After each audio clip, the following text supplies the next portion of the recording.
ए आउनुभयो आए आज कति लाउनु भएको थियो आज तल बुझ्ने दिन साथीभाइहरूसँग खाजा खाएर आएको ढिलै भयो तल पनि बुझ्नुभयो लौ यी हेर त पहिला त भन्दा 7.5 रुपियाँ बढी आएछ ए राम्रै भएछ त ओहो आज त भयङ्कर गर्मी तिमी यहाँ काम गर्दै गर म नुहाउन गएँ है ल साबुन खै छ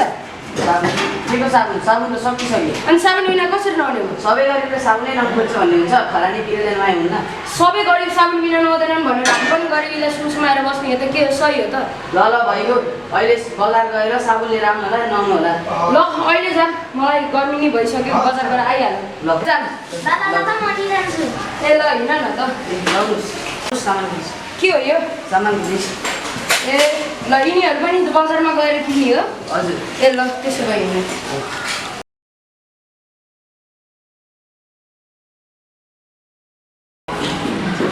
ल हजुरलाई साबुन किन्न थियो किन्नुहोस् न त कुन चाहिँ साबुन ल्याउने मैले नि थाहा छ यो साबुन ल्याउने मैले नि थाहा छ तपाईँलाई कति लानु थियो हामीलाई त 1 दर्जनै लानु थियो नि त दाजु तपाईँलाई 1 दर्जन 1.5 रुपियाँमा लैजानु न त ए हल्का घटाइदिन मिल्दैन र दाजु मलाई 2 रुपियाँ परेको छ तपाईँलाई 1.5 रुपियाँमा घटाइदिएको छु अझै त्यसो भए 1 दर्जन राखिदिनु न त ल हस् त दाजु धन्यवाद जाम त धन्यवाद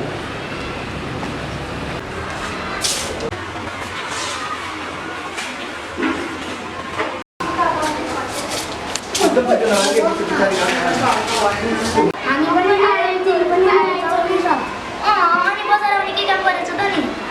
हामी त यत्तिकै घुम्दै आएको नुहाइदेऊ न ल धन्यवाद साथी बाई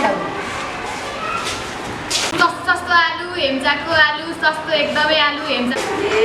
दिदी आलु कति दाममा बेच्नु भएको 5 रुपियाँ 3-4वटा आलु हालिदिनु न त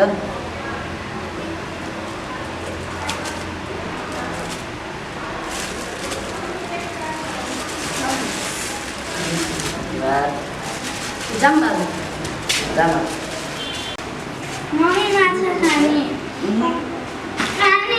खाने दाले माछा खाने भनेछ दिनुहोस् न त गोजीमा 5 रुपियाँ माछा छ माछा त खानु हुन्न बाबु घाँटीमा काँडा अड्किन्छ ना यहाँ चाहिँ खाने रौँ माछामा कति धेरै मात्रामा काँडा हुन्छ र किनिदिनुहोस् न त छरछिमेकमा नि हामीले भन्न सकिन्छ अरू श्रृङ्खलाका साथ कि हामीले माछा खाएको भनेर उसो भए 12 रुपियाँ किलो अलिक घटाइदिनु न दाजु कति घटाउने 11 रुपियाँ त आफैले हालेको अलिकति के दाजु हामीलाई जान तपाईँ जाऊ 10 रुपियाँमा 10 रुपियाँ मसँग त 5 रुपियाँ मात्र छ बरु बजारमा पो माग्नुपर्छ कि को छ यसो बजारमा चिनेको ए बगेर दाजु म उहाँकोमा गएर आइहाल्ने तिमी बस्दै गर कुर्ची बगेर दाजु नमस्कार नमस्कार अनि के काम आइस त यसो बजार डुल्न हिँडेको बाबुले माछा खान रहर गर्यो फेरि सामान किन्दा किन्दा सब पैसा भइयो गोजीमा 5 रुपियाँ छ माछाको 11 रुपियाँ भनेको छ सहयोग गर्नुहुन्छ कि पैसाको भनेर पैसा त भर्खर साउलाई दिए नि मसँग त छैन पैसा गर अरू कसैसित खोज्नु हस् बगेर दाजु नमस्ते ए ल ल ल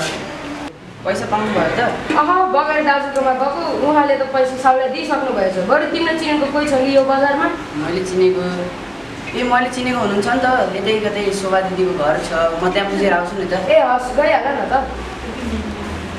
शोभा दिदी शोभा दिदी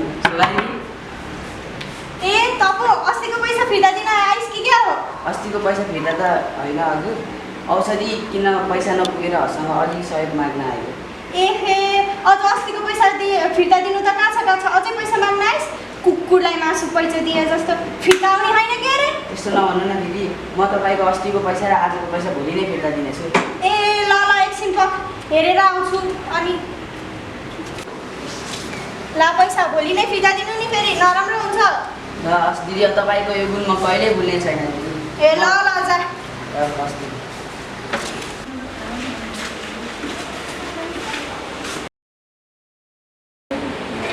ओ पैसा ल्यायो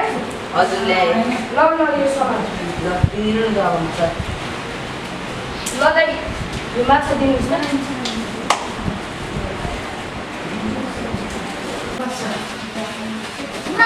ल